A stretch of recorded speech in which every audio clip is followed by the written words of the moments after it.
गुरुजी प्रणाम। गुरुजी मंत्र जप के विषय में कुछ और स्पष्ट कर दीजिए, जैसे इष्ट मंत्र आदि। ठीक है बेटा, बहुत अच्छा प्रश्न है आपका। देखिए, सबसे पहले तो ये देख लें कि कारक ग्रह कौन से होते हैं और अकारक ग्रह कौन से होते हैं, यानी अच्छे परिणाम देने वाले ग्रह और खराब परिणाम देने वाले ग्रह। सबसे पहले तो कुंडली को समझ लें कि 12 भाव होते हैं।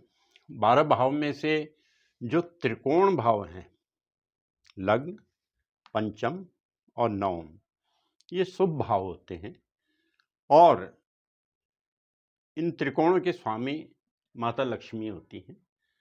ये शुभ भाव हैं। दूसरा हुआ केंद्र भाव।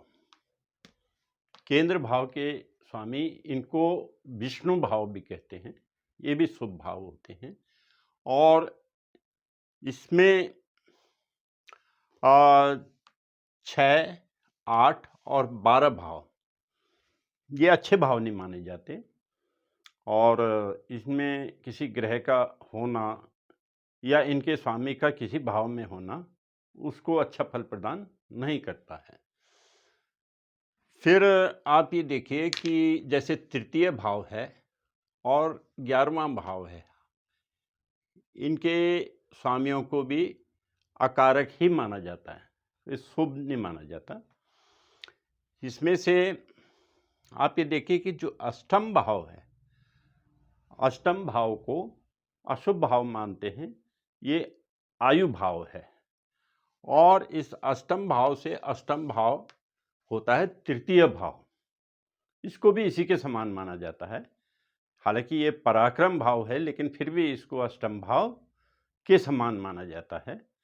और आयु से जो 12वां भाव है, एक भाव पीछे, सप्तम भाव, इसको आयु का व्यय भाव मानते हैं, यानी आयु का नाश करने वाला, इसलिए इसे मारक भाव भी कहते हैं सप्तम भाव को।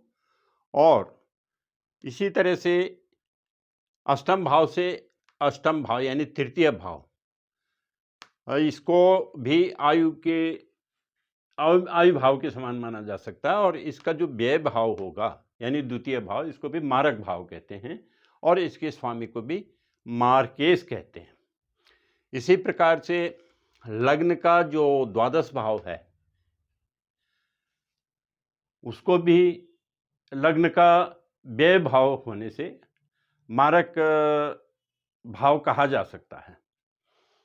तो इनके स्वामी, द्वितीय भाव का स्वामी ये भी मार्केश है, सप्तम भाव का स्वामी ये भी मार्केश है, अष्टम भाव भी मारक प्रभाव रखता है, व्यय भाव भी मारक प्रभाव रखता है। तो ये इनके स्वामी अशुभ होते हैं। और ये त्रिकोण के स्वामी और केंद्र के स्वामी अच्छे भाव माने जाते हैं।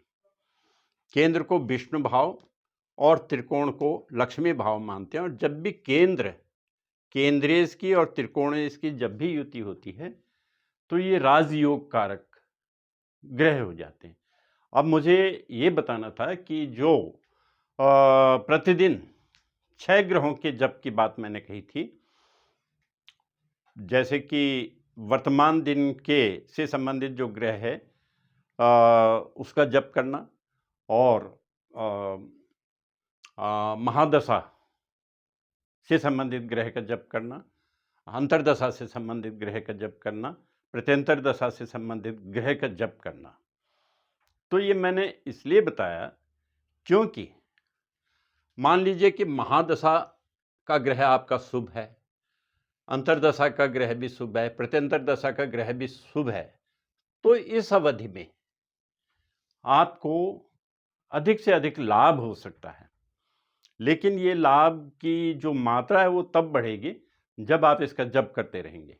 मान लीजिए कि आप जप नहीं कर रहे हैं, उस दशा में अगर आपको 1 रुपये का लाभ होना है तो जप करने की स्थिति में आपको 100 रुपये का लाभ हो सकता है, यानी कि लाभ की जो मात्रा होगी वो बढ़ जाएगी।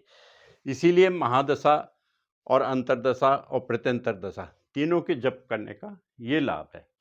अब दूसरी स्थिति ये भी हो सकती है कि मान लीजिए ये महादशा जो है मार्केश की है, अंतर्दशा भी मार्केश की है और प्रत्यंतर दशा भी अकारक या मारक ग्रह की है। तो ये समय जो होगा ये बहुत ही खतरनाक समय होगा। अगर आप जप कर रहे हैं, महादशा, अंतर्दशा, प्रत्यंतर दशा का जप कर रहे हैं, तो जो वो कठिन समय है, जो जीवन के लिए घातक समय है, वो टल जाएगा अगर आप जप कर रहे हैं। अगर जप नहीं कर रहे हैं तो इस स्थिति में, जबकि ये तीनों दशाएं खराब हैं, तो उस स्थिति में आपके साथ दुर्घटना की स्थिति हो सकती है, जो अचानक हो जाती हैं जैसे। तो इसलिए इन दशाओं का जप करना आवश्यक होता है।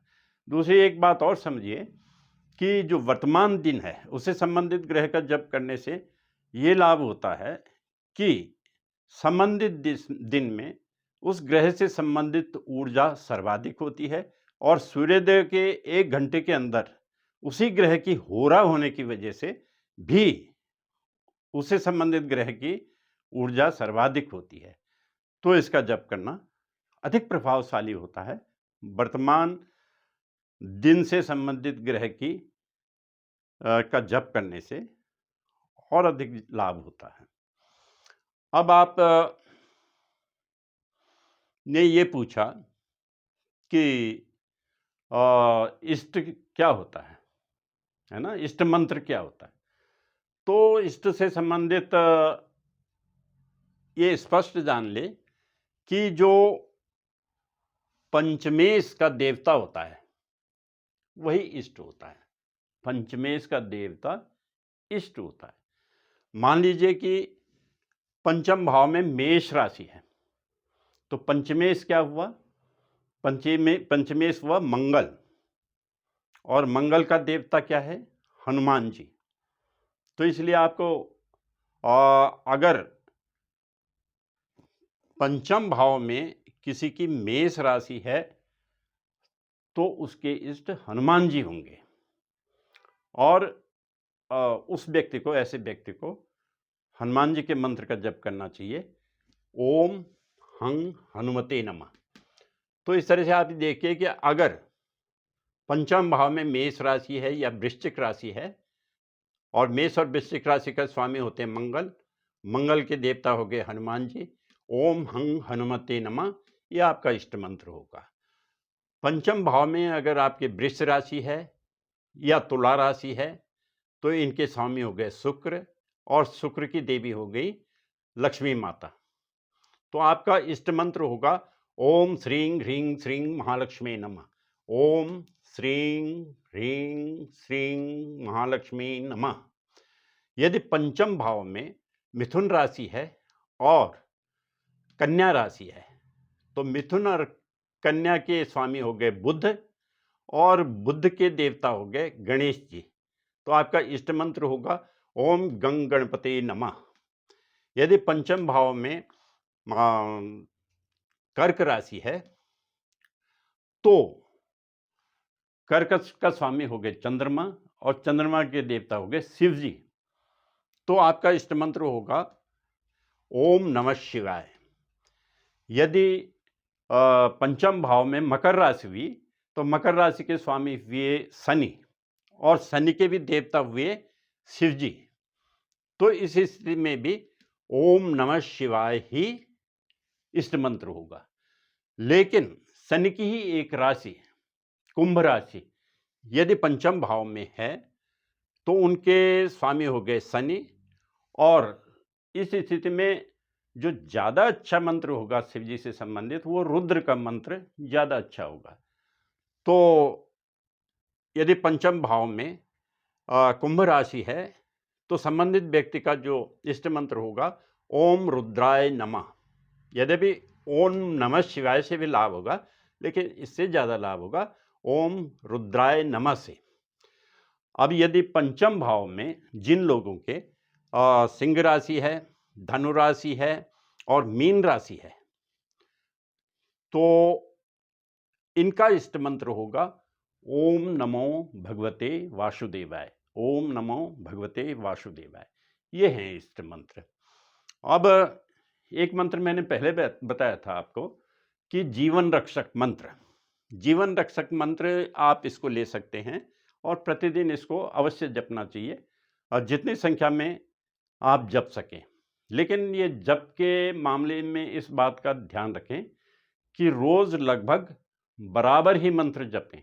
ये नहीं कि किसी दिन आपने 100 गुना ज़्यादा जप दिया, किसी दिन जो है छोड़ दिया। कंटिन्यूटी बहुत महत्वपूर्ण होगी। भले ही जपों की संख्या कम हो, लेकिन उसमें कंटिन्यूटी चाहिए, सततता चाहिए, बीच में ब्रेक ना हो। भले ही कम जपें, लेकिन कोई दिन छोड़ें नहीं, लगातार उतना ही जपते रहें। जीवन रक्षक मंत्र है ओम जूं शह माम पालय पालय। ये शिव जी से संबंधित मंत्र है और इस मंत्र को आप अपने लिए भी जप सकते हैं।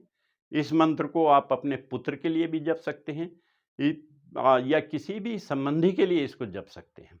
इस मंत्र को आप अपने यजमान के लिए भी जप सकते हैं, जो कि जिस शहर में आप हैं उससे बहुत दूर जो यजमान है उसके लिए भी आप इसको जप सकते हैं संकल्प लेकर के।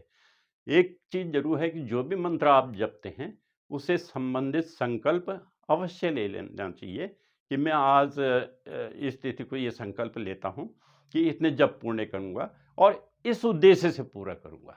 उसका पूरा लाभ मिलता है। यदि बिना संकल्प के आप मंत्र जपते हैं तो आपको अन्य लाभ तो अवश्य मिलेंगे कि जैसे मोक्ष वगैरह तो मिलेगा, लेकिन जो सांसारिक लाभ है उसकी कोई गारंटी नहीं रहेगी। तो संकल्प अवश्य लेना चाहिए कि कौन सा मंत्र कितनी संख्या में और किस उद्देश्य से मैं जपूंगा, ये संकल्प लेना चाहिए। तो ये जीवन रक्षक मंत्र के बारे में इसको नोट कर लें कि ये मंत्र है ओम जूं शह माम पालय पालय। यदि आप अपने पुत्र के लिए इस मंत्र को जपना चाहते हैं तो आप जपेंगे ओम जूं शह मम पुत्र रमेशम पालय पालय या फलाम फलाम पालय पालय। ओम यदि आप अपने यजमान के लिए जप रहे हैं तो आप ऐसे जप सकते हैं ओम जूं शह मम यजमान फलाम फलाम रमेशम पालय पालय, जो भी है नाम है उसका वो लिख देंगे और इससे संबंधित संकल्प पहले कर लेंगे।